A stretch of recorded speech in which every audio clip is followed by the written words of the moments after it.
भारत चीन के बीच तनाव का पहाड़ आखिरकार कैसे हट गया? मोदी जिनपिंग को बातचीत की टेबल पर लाने में पुतिन का क्या कोई रोल रहा है? यह वह समय था जब अमेरिका और तमाम यूरोपीय देश रूस पर एक के बाद एक प्रतिबंध लगाते जा रहे थे। पुतिन समझ गए थे कि अमेरिका को टक्कर देने के लिए रूस को भारत और चीन का सपोर्ट हासिल करना होगा, लेकिन रूस की चुनौतियां थी गलवान की घटना के बाद से भारत और चीन के बीच के कोल्ड वार को खत्म कराना। नमस्कार, आप देख रहे हैं न्यूज कॉल 24। देश दुनिया की हर छोटी बड़ी खबर सीधे आपके स्क्रीन पर। न्यूज कॉल 24 के खास प्रोग्राम सियासत 360 में आपका स्वागत है। बात समझनी है तो पूरी सुननी होगी। नई सोच और नए नजरिए को लेकर मैं हूं आपके साथ सुशील गिरीश। वीडियो में आखिरी तक बने रहिए। रूस में वोल्गा और कजानका नदी के मुहाने पर बसा कजान शहर इस समय सत्ता का केंद्र बना हुआ है। यूक्रेन युद्ध के बाद से अमेरिका और यूरोप को ठेंगा दिखाते रूसी राष्ट्रपति व्लादिमीर पुतिन की मेजबानी में कई देशों के राष्ट्र प्रमुख कजान में जुटे हैं, लेकिन सबकी नजरें एशिया की दो बड़ी पावर चीन और भारत पर टिकी हुई है। लेकिन 2020 में गलवान की घटना के बाद नरेंद्र मोदी और शी जिनपिंग का एक साथ एक छत के नीचे होना यकीनन बड़ी खबर है, मगर अहम सवाल है कि 4 साल के टकराव और गतिरोध के बाद चीन के तेवर नरम कैसे पड़ गए? पीएम मोदी और जिनपिंग बातचीत की टेबल तक आखिरकार कैसे पहुंचे? इस सैन्य गतिविधि को सुलझाने में क्या पुतिन की भूमिका थी? बात करते हैं 1962 की जंग के बाद। अतीत में बेमुश्किल ही ऐसा कोई मौका आया जब भारत और चीन के सैनिक सीमा पर इस तरह लहूलुहान हुए, लेकिन 15 जून 2020 को गलवान घाटी पर जो कुछ हुआ उसने एशिया की इन दो महाशक्तियों के बीच की खाई को और गहरा कर दिया। हालांकि इस बीच देशों के बीच लगातार सैन्य और राजनयिक स्तर पर बातचीत होती रही, लेकिन समस्याएं जस की तस बनी रही। फिर आया साल 2022 जब रूस ने अमेरिका की धमकियों को दरकिनार कर यूक्रेन पर धावा बोल दिया। पूरी दुनिया बेशक दो खेमों में बटी नजर आई, लेकिन यूक्रेन का समर्थन करने वाले देशों की संख्या रूस की तुलना में कहीं ज्यादा थी। लेकिन पावर बैलेंसिंग के इस गेम में भारत और चीन संभवतः दो ऐसे देश रहे जिन्होंने ना तो खुलकर रूस का समर्थन किया और ना ही विरोध। यह वह समय था जब अमेरिका और तमाम यूरोपीय देश रूस पर एक के बाद एक प्रतिबंध लगाते जा रहे थे। एक्सपर्ट्स का मानना है कि पुतिन समझ गए थे कि अमेरिका को टक्कर देने के लिए रूस के लिए भारत और चीन का सपोर्ट बहुत जरूरी है, लेकिन गलवान की घटना के बाद से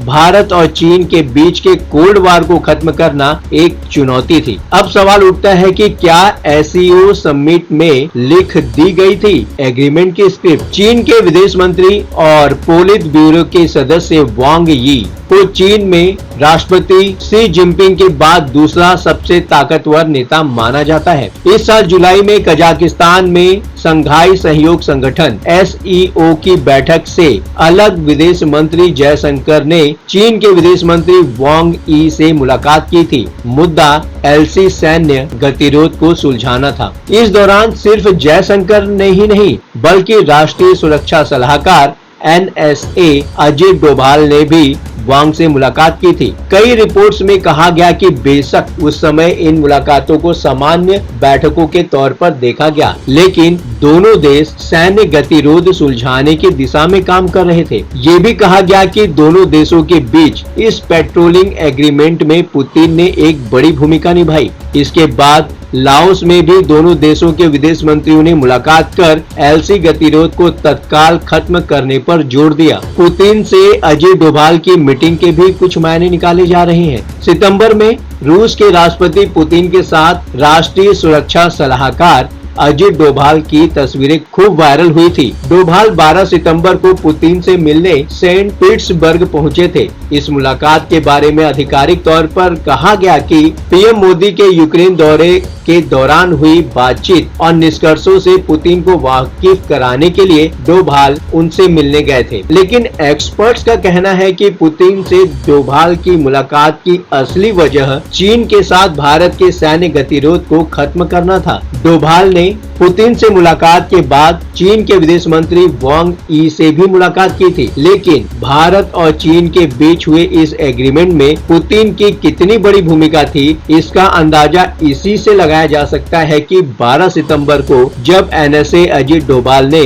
पुतिन से मुलाकात की थी, उसके ठीक बाद चीन के विदेश मंत्री वांग यी भी पुतिन से मिले थे। बंद कमरे के भीतर दो देशों के प्रतिनिधियों से पुतिन की मुलाकात का एजेंडा बाहर नहीं आ पाया। एक तरफ भारत ने इसे पीएम मोदी के यूक्रेन दौरे की ब्रीफिंग से जोड़ा, जबकि चीन ने इसे सामान्य मुलाकात बताया। लेकिन कई एक्सपर्ट्स ने खुलकर जाहिर किया कि पुतिन के साथ हो रही ये बैठकें LC पर 4 साल से जारी सैन्य गतिरोध खत्म करने की कवायद थी। दोनों देशों की ओर से मुलाकातों का ये दौर सिर्फ पुतिन तक सीमित नहीं था। बाद में डोभाल और वांग यी ने भी एक दूसरे से मुलाकात की, जिसकी तस्वीरें बाद में सोशल मीडिया पर वायरल हुई। भारत और चीन का एक साथ आना रूस के लिए फायदे का सौदा है। इस समय दुनिया कई मोर्चों पर जंग लड़ रही है। फरवरी 2022 में यूक्रेन पर रूस के हमले से दुनिया में एक नई जंग शुरू हुई है, लेकिन ये सिर्फ शुरुआत थी। इसके बाद मिडिल ईस्ट के कई देश जंग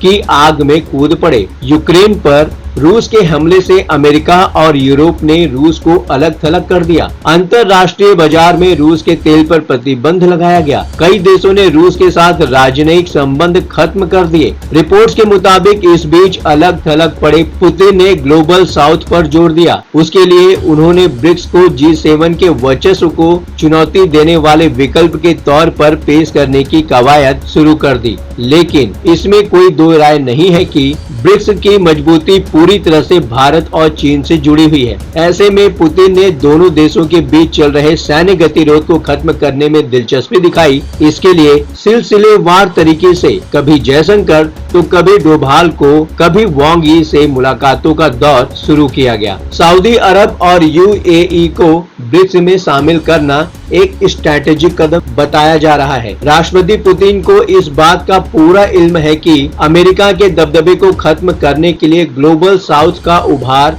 जरूरी है। ऐसे में जितना हो सके ब्रिक्स का विस्तार किया जाएगा। शुरुआत में 4 देशों की पहल से शुरू हुए ब्रिक्स में साउथ अफ्रीका को जोड़कर इसकी संख्या 5 की गई। इसी साल जनवरी में सऊदी अरब, संयुक्त अरब अमीरात, ईरान, इथियोपिया और मिस्र को भी ब्रिक्स में एंट्री दी गई। सऊदी अरब और UAE के जुड़ने से तेल बाजार पर ब्रिक्स देशों का दबदबा हो गया है। दुनिया के 9 सबसे बड़े तेल उत्पादकों में से 6 ब्रिक्स के सदस्य हैं। इनमें सऊदी अरब, रूस, चीन, ब्राजील, ईरान और UAE हैं। दुनिया का 43% से ज्यादा तेल का उत्पादन इन्हीं देशों में होता है। इस वजह से ब्रिक्स के विस्तार से अमेरिका की चिंता बढ़ सकती है। अमेरिकी राष्ट्रपति जो बाइडेन ने एक बार कहा था कि वो नहीं चाहते कि उनके दोस्त बाकी देशों के साथ रिश्ते बनाएं। ब्रिक्स से पहले भारत और चीन के सुलह की टाइमिंग को समझने की कोशिश कीजिए। ऐसे में अब सवाल उठाए जा रहे हैं कि जब जुलाई में ही भारत और चीन के बीच सैन्य एग्रीमेंट की रूपरेखा तैयार कर ली गई थी, तो ब्रिक्स समिट से ठीक एक दिन पहले इसका ऐलान क्यों किया गया? तो इसकी वजह ये हो सकती है कि